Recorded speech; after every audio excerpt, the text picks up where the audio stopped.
বন্ধুরা, আবার একটা নতুন রেসিপি নিয়ে তোমাদের মাঝে চলে এলাম। দেখতে পাচ্ছ তেল 5 ফোড়ন দেওয়া আছে, আর এতেকেও দেখো তেল এবং লঙ্কা দেওয়া আছে।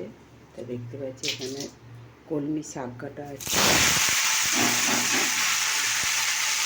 দিয়ে দিলাম। আর এখানে দেখো আম কাটা আছে,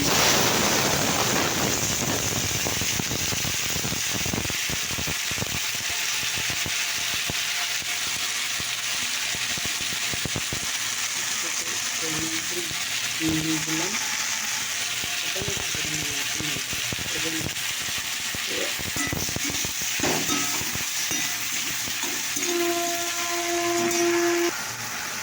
এটাকে একটা চামচ চিনি দিয়ে দিলাম।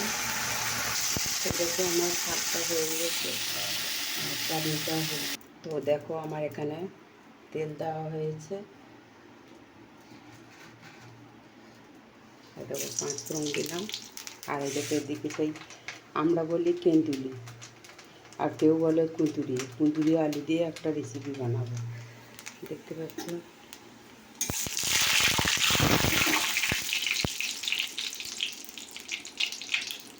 তেলটা হয়ে এসে, দেখতে পাচ্ছ। এবারে আমার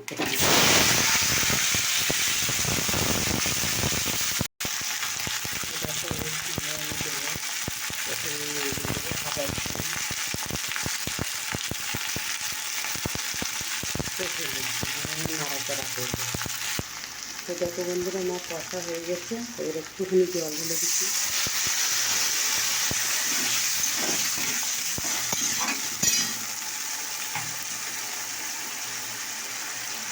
ধীরে ধীরে দিলাম, লঙ্কা গুঁড়ো দিলাম।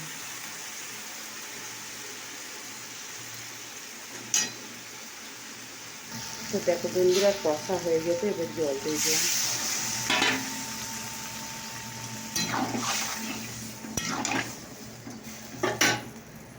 তো দেখো বন্ধুরা, আমার রেসিপিটা কিন্তু হয়ে গেছে।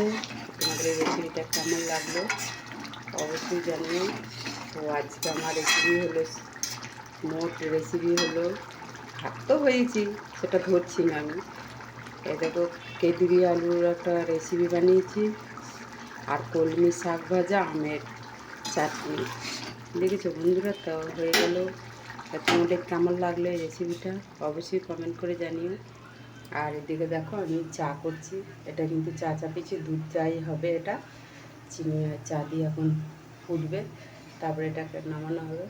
তা তোমাদের এই রেসিপিটা কেমন লাগলো, তোমরা ঘরে বানিয়ে খেতে পারো, অবশ্যই কমেন্ট করে আমাকে জানিও। ঠিক আছে, চলো টাটা, বাই বাই।